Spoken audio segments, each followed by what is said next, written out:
காதுகுத்தலுக்கு ஒரு நாள் முன்னாடியே போய் சாமிக்கான அபிஷேக பேமெண்ட்லாம் பண்ணிட்டு வந்தாச்சு. ஆனால் அன்றைக்கி நைட்டே என்னோடய குட்டி நாத்தனாரும் தம்பியும் வந்திருந்தாங்க அன்எக்ஸ்பெக்டடாக.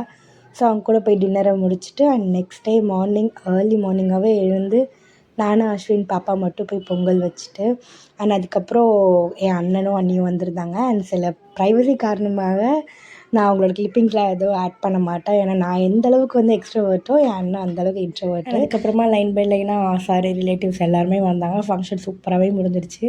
ரிலேட்டிவ்ஸ் கிளிப்பிங்குமே ஆட் பண்ணல. ஏன்னா அவங்களுக்கு அது கம்ஃபர்ட்டாக இருக்குமான்னு நமக்கு தெரியாதுல்ல.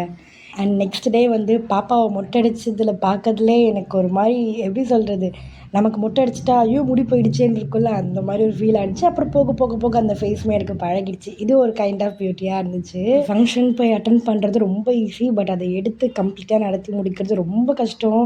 அண்ட் அது ரொம்ப ப்ரெஷருன்றதை இந்த ஈவெண்ட்டில் நான் புரிஞ்சுக்கிட்டேன். அவ்வளோதான், நெக்ஸ்ட் வீடியோவில் பார்க்குறேன். பாய்.